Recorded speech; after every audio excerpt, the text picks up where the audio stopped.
Hello, everybody, and welcome to the Arrowhead Addict podcast sponsored by the KC Beer Co. I am your host, Matt Verderame. Patrick Allen, slacker that he is coming back from California today. He stayed out in Los Angeles for a few extra days on vacation with his wife. Good for him. I, however, am here and ready to talk for about the next half hour or so. I'm going to ride solo. We'll hit on some things. Look, obviously, if you're a Chiefs fan, you're pretty plugged into what's going on right now. The Eric Bieniemy situation is something that we're going to have to talk about. I feel like I've been talking about it for 24 hours now. I will get into all that. And then a little bit on a few Chiefs free agency targets to watch. Maybe some guys I think that they could be going after. And look, we'll report on all that more as we get closer to free agency. But just kind of a primer, just a few names I think make sense for the Chiefs. And we will roll from there. But first things first, and an important first things first, we are sponsored by the Kansas City Beer Company. Okay, Dare to Beer Different. And look, this is the largest locally owned brewery in Kansas City, the only local brewery in KC to focus on German beer styles. So we offer unique locally brewed beer that adds to the diversity of beer selections for any occasion. Of course, KC Beer Co. sells through Kansas and Western and Northern Mizzou. Look, they only use 4 ingredients. And that's one of the biggest secrets to why the beer is so great. Malt, hops, water, and yeast. Old school German beer. I've said it a million times. Look, I love a lot of the different flavors they offer. The Pils might be my favorite. The Hefeweizen right up at the top, on down the line. Some great beer. Check out the Kansas City Beer Company. Okay. Now, let's get in. I say I need a beer. Yeah. I also need a beer, David. Let's get into what's been a really interesting 24 hours in Kansas City. So if you don't have Twitter, I'll catch you up on this. If you do have Twitter, bear with me. I'm just going to run through it real quick. So last night, Wednesday night, crap hit the fan, at least in terms of stoking flames, right? So there was, it's now been deleted, a post that was hosted on medium.com by the Chiefs Kingdom editorial board, which are a few different people who work together and have been together for a while, anonymous as far as I can tell, who yesterday published a piece, a lengthy piece, about a 10-minute read, regarding some alleged reported dysfunction between Eric Bieniemy, Andy Reid, and Patrick Mahomes. The piece, and I'm paraphrasing here, of course, but the piece basically read saying that, look, Bieniemy wields a lot of power at Arrowhead, that it was in his contract, that he had the ability to call plays, he had the right to call plays, I think is the more accurate term to use. And so, he, in this piece, it was kind of painted as he was largely responsible for some of the failings that the offense had this year. Obviously, early in the year, they were inconsistent. And then in the AFC title game, the second half, it was a disaster. They only scored 3 points in the second half in overtime. And so the piece kind of went in and detailed some things about whether or not, Bieniemy and Mahomes had a blow up at halftime, whether or not Andy Reid throughout the course of the season had told NBC at one point not to give as much camera time to the sideline, to keep away from any kind of conflict with Bieniemy. Look, I could run down a whole lot. There was another part of it where there was an alleged conversation during the AFC title game where Mike Kafka, who's now the Giants defensive coordinator, was the Chiefs quarterback coach, where Kafka, Bieniemy, and Reid were all on the headset talking to Mahomes during the AFC title game. The author of the piece couldn't specify when that happened, but said it did happen and laid out word for word the conversation supposedly took place. Look, I will start there. Okay. So yesterday, after that came out, my initial feeling was I'm not going to comment on it because I've reached out to sources close to the team who I know would be unassailable in this regard. I've heard nothing back. And I think a big reason I've heard nothing back is, first of all, you don't want to talk about another man's business. Okay. We're going to find out sooner rather than later whether Eric Bieniemy is returning for another season with the Chiefs or if he's going to take the year off, if he's going to go somewhere else. That's to be determined. Okay. I don't know how that's going to shake. I find it interesting that they're having a meeting and it's dragged on so long to kind of figure this out. it makes me kind of think that he's not coming back, but that could change. That could, I mean, look, in the end, they could have a good meeting and all of a sudden everything could be fine, right? So we'll wait and see. We don't know whether he's coming back or not. And anybody who says otherwise, I think, is speculating more than anything else. But yesterday, in the wake of this post, I had a lot of people reach out to me, fans who said, "Hey, look, we like your opinion. What are your thoughts? What are your comments?" And so I decided to do a Spaces on Twitter with Sterling Holmes, of course, our great co-host here. And the thought was, look, we're going to go on for 20 minutes. We're going to react to some of the accusations in there, some of the allegations from a piece that allegedly was very sourced out. Now, whether or not the Chiefs Kingdom editorial board has sources, I'm not going to sit here and pontificate on that. They may not. I don't know. That's not my job to sit there and figure that out. My job, however, is to read it and have an opinion that is hopefully educated to discuss. My personal feelings, as I relayed yesterday on the Spaces, were I thought the piece, look, it touched on some stuff that's been publicly out there, which specifically would be that, yeah, they had a couple arguments on the sideline. Everybody could see that on television. Being in Los Angeles, I could tell you, yeah, there was some talk just in league circles as to rumors, whether or not there had been a blow up in the AFC title game at halftime, unsubstantiated stuff that, did it happen? Did it not happen? It's tough to say. Okay. Nobody from the Chiefs is going to come out and go, yeah, they had a big argument during halftime. I could certainly see that there being a very strong disagreement and a discussion about the last play of that first half. That doesn't mean that it took 10 minutes and it was a screaming match and nothing got done during halftime. Like, I think those can be two separate things. So in the end, did that piece have some things that I could see as believable? Sure. I mean, people disagree and argue and yell at each other all the time in the NFL. That's normal. That happens everywhere. That doesn't mean it's dysfunctional and it's chaotic and it's bad. Sometimes it can be healthy. I did, however, think there were some holes in the piece, some significant holes. And Sterling and I talked about those for about 20 to 25 minutes. I think it was about 25 minutes.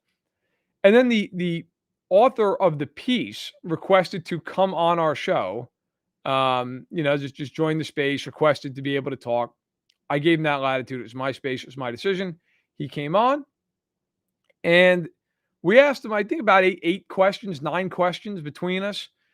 I thought some of his answers were fair enough, reasonable. I thought some of them were a little bit dodgy, to be totally honest. And then today the piece gets deleted.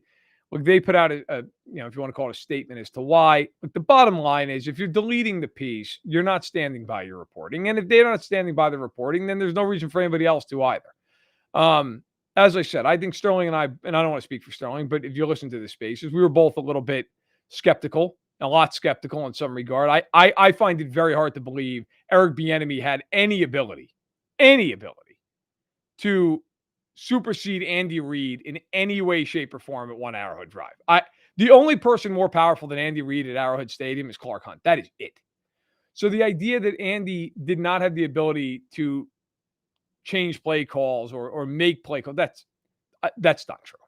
And in the Spaces, the author said, well, Andy has 51% control. Well, if that's the case, then how does EB have it in his contract that he can call plays, right? Something doesn't jive with that. I also have a really hard time believing the whole on-the-field conversation with the Bengals game. You're going to tell him, first of all, Mahomes doesn't have a mouthpiece. And then it was relayed to us in that conversation, well, they could hear him on the field. That's a stretch for me. You're going to tell me in that moment that whole conversation was understood and relayed, and how are you going to source that out? That feels like a little bit of a dot connecting at best. So listen, I'm not going to sit here and take shots at the guy. I don't know him. We gave him basically an interview to try to explain the piece and contextualize it. My feeling on all this with Bieniemy, look, I don't know if he's going to be back or not. I think if he's not back, it's a loss. It's a significant one. Now, are they going to become Jacksonville? No. Andy Reid's offense is Andy Reid's offense, and they're going to be able to operate and adjust, and I don't doubt that. But I do think it's fair to say Eric Bieniemy, while he's not in charge of the offense, I mean, that ultimately is Reid, he has a big influence on the offense. Like, people who think he's just a figurehead, they're nuts. Andy Reid runs the show in Kansas City. But Eric Bieniemy has a very, very, very important role in that offense, in what they do. He's very influential. And I'll tell you another thing. He's done a damn good job. Okay. Don't be the prisoner of the moment who looks at the second half of one game and says, well, they scored 3 points. Yeah. They scored 42 the week prior and the week prior to that. They were pretty damn good. They were averaging well over 30 points down the stretch and they were killing teams left and right. So this idea that offensively Eric Bieniemy was holding them back is nonsense. And look, I'm not going to get into all the why he doesn't have a head coaching job. Okay, there's a lot of speculation. There's a lot of people who will toss out ideas. I will tell you this. I firmly believe Eric Bieniemy should have been given the opportunity to be a head coach. That man's interviewed with 14 different teams and not come away with a job. And there are people in the meantime, like Urban Meyer and Joe Judge, who have gotten jobs. You see Urban Meyer qualified at college. Fair enough. Urban Meyer was a disaster. And most people in the league thought that he was a disaster the second he got hired. Okay. Eric Bieniemy has earned the right, I believe, to have a head coaching opportunity. Now, these teams also have the right to hire who they want to hire. I understand that. But I think he'd be the last couple of weeks since the season ended, he's gotten a really unfair shake. You want to blame anybody? You want to blame anybody in this? To me, look, Mahomes didn't play well in the second half and overtime. He'd be the first to tell you that, I'm sure. Andy Reid runs the offense. And while Bieniemy has a ton of influence, it's ultimately Andy Reid's call. If Andy Reid goes up to Eric Bieniemy and says, I want you to run the ball more on this drive, or I want you to get Tyreek Hill involved in this first drive of overtime, they're going to do that. You think Eric Bieniemy is going to turn around and go, no, we're going to throw the ball to Marcus Kemp? They're not going to do that. Andy Reid is Eric Bieniemy's boss. He's in charge. It's like he's Steve Spagnuolo's boss. So I don't look. Will the Chiefs survive if EB walks or if they move on? Yes, they will. They still have a ton of talent, and Reid is still there, and the offense will stay intact. But he matters. He matters. And I think sometimes that's gotten lost here this time. And I think, look, everybody, I see Mighty Sphinx saying, and it's a fair enough comment, hey, I wouldn't mind if EB walks. We stalled way too many times. This isn't the first time we turned the gas off after jumping up big. Mighty, I would ask you this, though. Was that not a common thread before Bieniemy became the offensive coordinator? That was a common thread when Nagy was the OC, at times when Peterson was the OC. Who's been the common thread there throughout all that?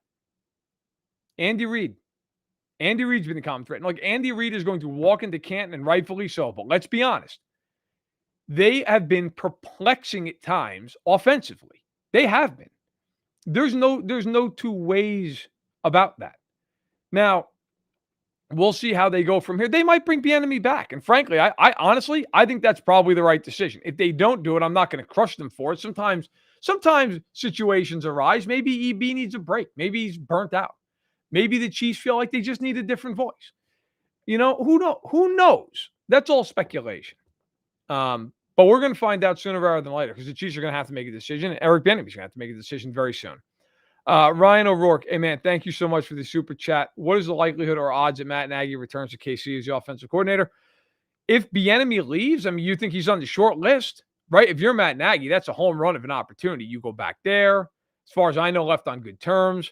Look, you go back there, and all of a sudden, you have a year where you have the best offense in the NFL or one of the top 3 offenses in the NFL. You kind of get the Dan Quinn treatment, right?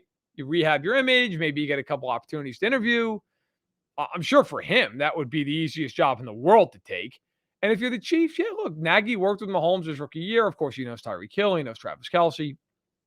I would definitely think there'd be a strong consideration there. And by the way, Nate says in the chat, check out the way players have come out and stood up for EB. Hey, man, absolutely. I will tell you this. In all the years that I've talked to people in and around that building, players, other sources as well, okay, I've literally never heard one person speak ill of the guy. Ever. Ever. Like, doesn't mean that you couldn't find somebody who would. I'm sure if you polled 100 people at Fanside, you'd find some people who hate me. That's fine. In fact, you'd probably find a ton of people who hate me. But I do think, realistically speaking, he is very, very well liked in that organization. And so, I think, by the way, I think that's why when I've reached out to sources about this, it's been very quiet. People don't want to speak on his name while he's trying to figure out his future out of respect. Because let me tell you something. The NFL, if people wanted him out, if there was a strong, like if the Chiefs really wanted him out, he'd be out already. He'd be out. Okay. There wouldn't be a meeting. There wouldn't be, he'd be out. So that's where I'm at. Zach says Liam Cohen would be my choice. I'll tell you what, and I don't mind saying this because I've gone on record with a few times. I've gotten to know Liam a little bit. He's the offensive coordinator at the University of Kentucky. He worked with the Rams when they went to the Super Bowl against the Patriots. Liam Cohen is a very smart guy, and he's very, very well thought of in NFL circles. He will be in the NFL sooner rather than later. He's done a nice job at Kentucky. And really, I'll tell you, just from personal experience, a hell of a nice guy. Like, not that you hire him because he's a nice guy, but just somebody I think would certainly get a lot of respect right away. Okay, so it's 15 minutes on the EB situation. I think I think we're good there. And if you haven't listened to the Spaces and you want to, I record it. It's on my Twitter account. You can check it out. All right, let's get to the other part of this. The Chiefs offseason. So we're sitting here. It is February 17th. We are less than 4 weeks away from the legal tampering period beginning. And by the way, we are 5 days away, February 22nd, from the franchise tag window opening. Okay. It runs from February 22nd to March 8th. You can transition tag or franchise tag a guy. I'm not going to spend a ton of time on this. But look, if the Chiefs are going to use a tag, it's on one guy. It's on Orlando Brown. Okay, they're not going to tag Mathieu because it would cost $22 million, and they're not paying Tyrann Mathieu $22 million.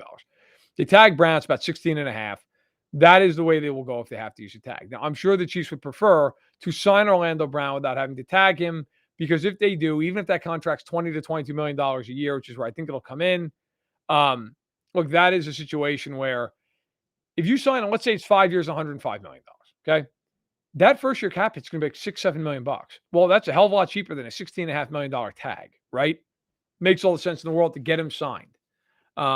So that's one thing. Nobody else is in play for the tag. It's Brown or it's nobody for the Chiefs. Look, Gonzo's asking, I'm hearing something about a guy named Calvin Ridley. Calvin Ridley right now, it's impossible to say. I don't know how that's going to play out. I don't know what's going to happen because, look, does he go back to the Falcons? Does he not? He left them a little bit before midseason last year, knowing that he had to walk away for some mental health issues, some reasons. You respect that. Is he going to come back and play this upcoming season? Mum's been the word to this point. Now, he is entering his 5th year, okay? If he does not want to be with the Falcons going forward, he communicates that to Arthur Blank and to Terry Fontenot, their general manager, then the Falcons are going to have to make a move here. You're not going to lose him for a 3rd-round compensatory pick. However, I've seen people float out the teams are going to have to give up a 1st-round pick. There's no way. Nobody's giving up a 1st-round pick for Calvin Ridley. First of all, he's coming off a year where he did have to step away, and I commend him for it, but he had to step away. Okay, GMs are going to care about that. And also, look, let's be real. Whoever trades for him is going to have to give him a big contract. Okay? So you do that, like, no, whoever it is, let's just say it was the Chiefs, and the Chiefs say, hey, all right, we'll give you a pick. Well, the Chiefs are also going to have to fork over, a 4-year, $60 million deal, whatever the case may be. Like, they're not going to give up a first and that. Maybe it's a second, because the Chiefs, it's a real late second, but maybe it's that. It's not going to be a first. No way. I'll give you a couple names to watch that I think are interesting names. And look, I'm going to the combine here in a week and a half. I will do my free agency digging then. I always do. And until then, I feel like everything really is speculation, unless you just get a hammer down report from an agent or something that you run with. But look, I think one name to watch here is Chris Godwin. Godwin makes a lot of sense. He's versatile. You can play him at a variety of different places on the field. You can play him at different wide receiver spots. He's a really good blocker. Okay. He's young. I know he's coming off the ACL. I get it. The guy played 14 games and 1,100 yards and 98 catches. Like, he can play. He can play. He's a damn good player. All right. If you are the Chiefs and they say, hey, look, 4-70, you got to at least think about it, right? Especially if it's only like the first 2 years are guaranteed and it's kind of a couple of options. You got to think about it. If it's 4-70 with like 30 some odd million guaranteed, got to think about that. I think he'd be a great fit for them. And I believe they're going to go after another weapon. Like last year, they did not strike out for a lack of trying. They went after Josh Reynolds. They didn't get him. They went after Juju Smith-Schuster, who brings me to my second option here. They offered, per my source, they offered more money than Pittsburgh. He went back to Pittsburgh. Okay. I would be very surprised if he goes back to the Steelers again. I think it's probably a move on situation. And listen, Smith Schuster is another guy. He's a young guy. He's coming off of his well, not his rookie deal. He's coming off of a 1-year deal after his rookie deal, but he's still very young. When he had a number one receiver crossman, man, Antonio Brown, he was devastating, man. He was an excellent football player. And then listen, he lost his number one weapon alongside of him. And we've all seen what Ben Roethlisberger's looked like the last couple of years. But let me tell you, so in 2018, he made the Pro Bowl. He had 111 catches for 1,426 yards, 7 touchdowns. In 2019, he played with Duck Hodges and Mason Rudolph, okay?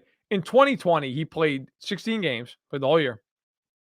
He had 97 catches, but only 831 yards because everything was short because of Ben Roethlisberger. 9 touchdowns. Now, he is not going to cost anywhere near what these other guys cost. He's not. He's not going to cost what Godwin costs. He's not going to cost what Allen Robinson costs, okay? And Devontae Adams, forget it. Forget it. He's not leaving Green Bay, okay?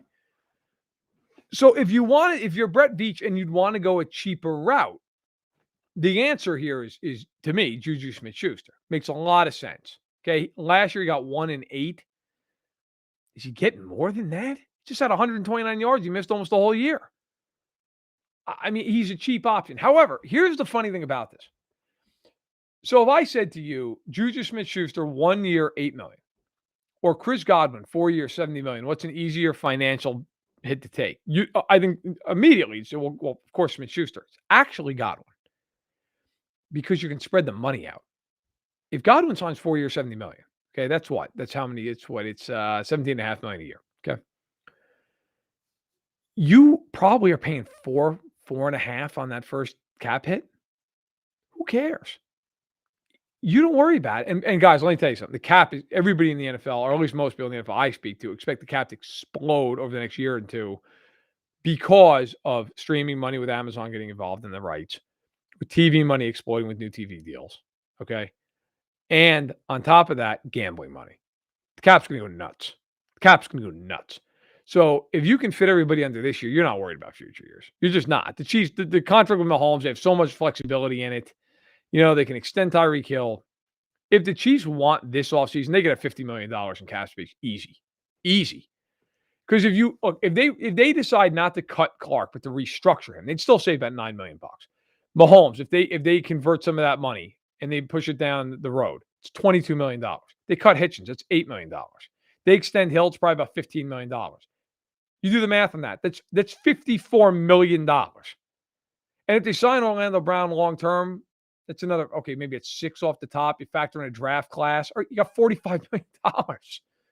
I mean, look, one thing about the Chiefs under Brett Veach, they are aggressive. They believe in going after stars, and I think that's what they will do this offseason. I expect them to go after 1 or 2 guys who make a big impact. Look at last offseason. They signed Joe Thuney, and I can tell you for a fact, they were still desperately trying to sign Trent Williams.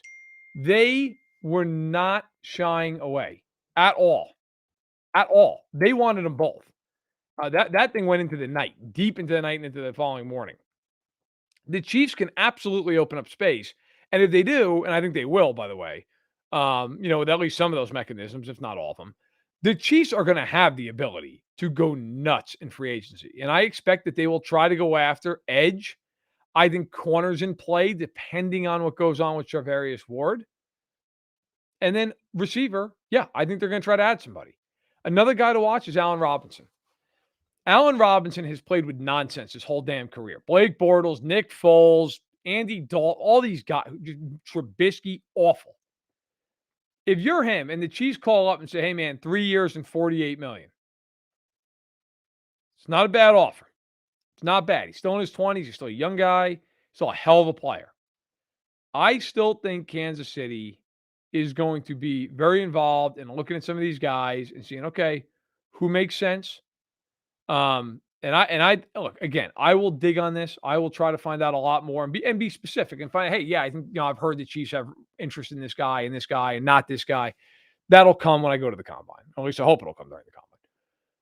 But I'm just throwing out some names. Just knowing the way the Chiefs operate, knowing the way they think, I think those guys make sense for them. Veach is a big game hunter. That's how he operates. You go look at their free agency. Go look at the trades they've made.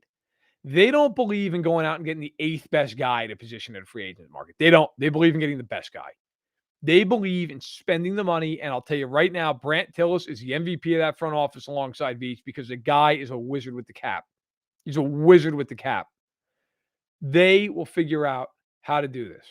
So I look at Robinson, I look at Godwin, I look at Smith-Schuster. It's three guys I believe are all interesting, and I think Godwin is going to cost the most.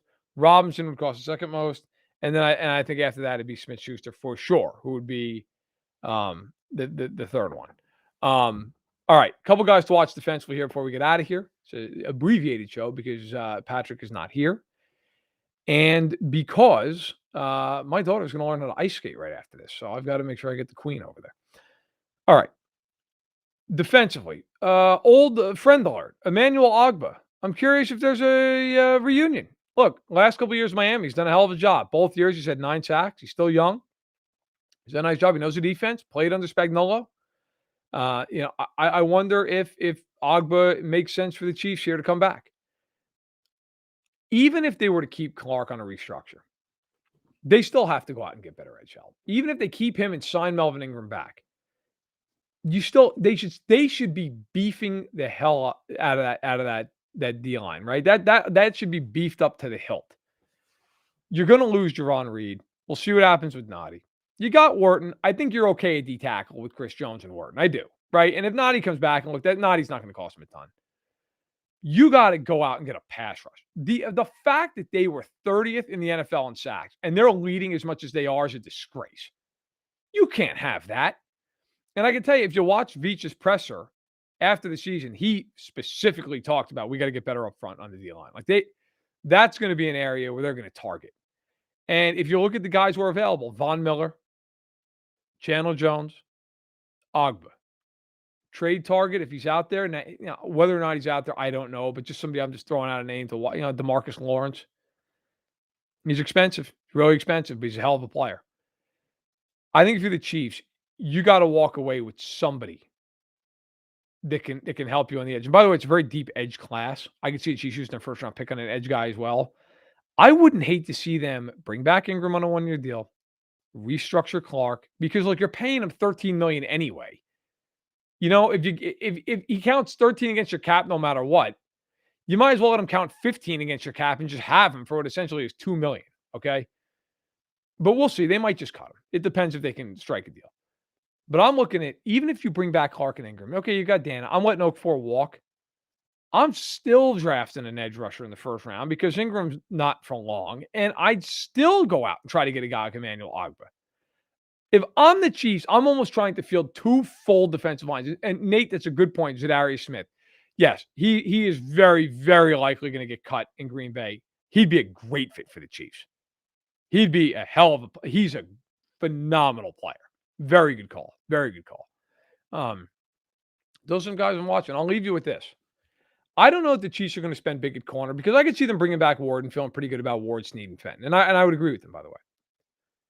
If they decide to go either without Ward moving forward, or if they say, you know what, we like Fenton to be our 4th corner, we want to go heavy on corner and move Snead back inside where he's a good blitzer, this would be a home run swing. But again, this is a front office that loves home run swings. J.C. Jackson. I'll tell you right now, he's going to cost money. He's going to cost a lot of money. But he's a great player. And he's a number 1 shutdown level corner. And if he gets out of New England, and I don't know that he does, but if he does, that's kind of like a dark horse guy to look at. Now, do I think the Chiefs will go that route? No. But I would not rule out them swinging big defensively. And I don't know that Ogbah is a big defensive swing from a financial standpoint. I don't know that anybody else, even a guy like Von Miller, he's so much, he's older. He's still very good, obviously. He's won the Super Bowl, but older. I think it's interesting. I think those are guys worth watching. And again, I'll do my due diligence when I'm in Indianapolis, okay? When I'm up till 3 a.m. at the JW Marriott bar, doing everything I can to get some information. But some stuff to think about. Some stuff to think about. But I think they go after a weapon in free agency, and we're going to talk more about this. I think they look for a weapon. I think that's about it offensively. I think they're fine otherwise. I think they should bring back Wiley and move on from there. Defensively, I think they really beef up on the edges, especially. And then I think corner is kind of a spot to watch. And of course, listen, depending on what happens with Tyrann Mathieu, safety. But that's for another day. We will get there. We have time. All right. I have to roll because my daughter is going to try to learn how to skate. Oh, and by the way, real quick, meant to shout this out earlier. Evan, hey, thank you very much, man, for the super chat earlier. Really, really do appreciate it. Everybody who leaves super chats. It's so nice, and it does mean a lot to us. Always try to shout out each and every one, and I think it's important to get those. And then Ryan, your super chat, man, I'll answer it real quick here. If Honey Badger does not return, who do you want to replace him? Draft prospect, promote from within, or sign a veteran? I don't think they can promote from within. They don't have anybody. Armani Watts isn't the answer. Dan Sorensen clearly isn't the answer. I think you'd want a veteran.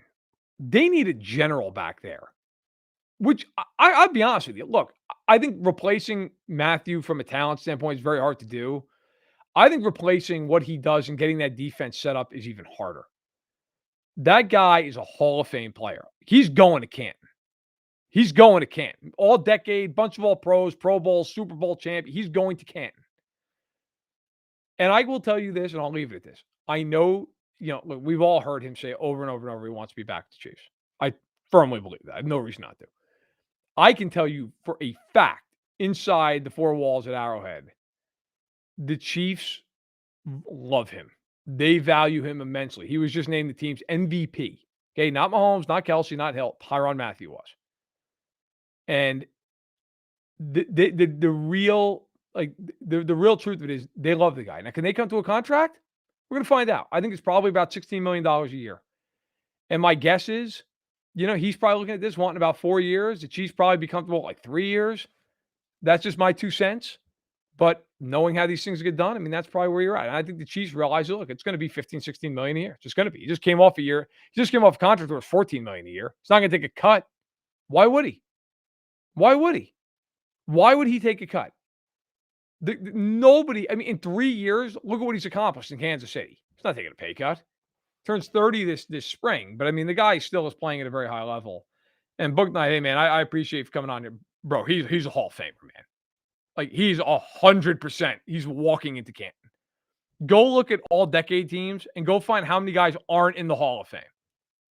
You don't need many fingers. You're on that team. You win a Super Bowl. You're a captain. You're a multiple-time Pro Bowler and first-team All-Pro. You're going to Canton. Okay. All right. That being said, listen, I think it's totally possible he's back, but I do think that's the biggest question of the offseason. Brown's back 100% one way or the other. Honey Badger, it's still up in the air. It's up in the air for sure. All right, everybody, thank you so much. Appreciate you. Thank you for stopping by, checking in on the Arrowhead Addict podcast, supported and sponsored by the Kansas City Beer Company. Make sure you support them when you're thinking about getting a drink. Of course, be responsible about it. I won't do the whole Patrick Allen Go Chiefs thing because that's his bit. But thank you so much for joining us.